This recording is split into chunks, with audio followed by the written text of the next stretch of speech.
There are people who dream of becoming millionaires. They dream of having the perfect body. They imagine writing a best-selling book, building a company, changing the world. In their minds, they live extraordinary lives. But when the alarm rings at 5 a.m., they hit snooze. When the moment comes to study, they scroll. When they have a chance to take a small step toward their dream, they tell themselves.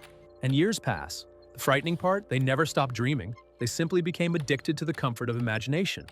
Psychologists have found something fascinating. Your brain can sometimes reward you just for imagining success. You visualize the applause, the money, the transformation, the recognition, and your brain gives you a small taste of the reward before you've earned it. The dream feels good. The work feels painful. So many people become collectors of dreams instead of builders of reality. They watch motivation videos, they buy courses, they plan the perfect routine. They write 10-year goals, but they avoid the only thing that turns fantasy into truth: doing the uncomfortable work repeatedly. Sometimes laziness is not the real enemy, fear is, because a dream inside your mind is perfect. It can never fail. But the moment you start, you can make mistakes. People can judge you. You can discover you're not as talented as you thought. And that possibility terrifies the ego. So the brain creates a beautiful prison. I'm going to start soon. Soon becomes next week. Next week becomes next year. And one day, you wake up and realize your biggest dream became your biggest regret.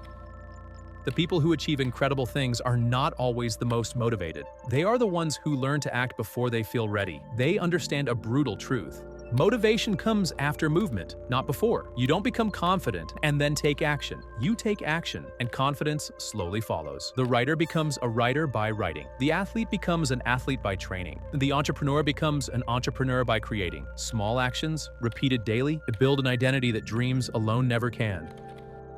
There are two versions of your future self. One of them is sitting in a comfortable room, still talking about what they could have become. The other is standing on the mountain they once only dreamed of climbing. The difference between them is not intelligence, not luck, not talent. It is the decision to suffer a little today instead of suffering the pain of regret tomorrow. So ask yourself, are you in love with your dream? Or are you in love with becoming the person who can achieve it? Because the world is full of people with beautiful dreams, but it is built by the few who wake up and do the work.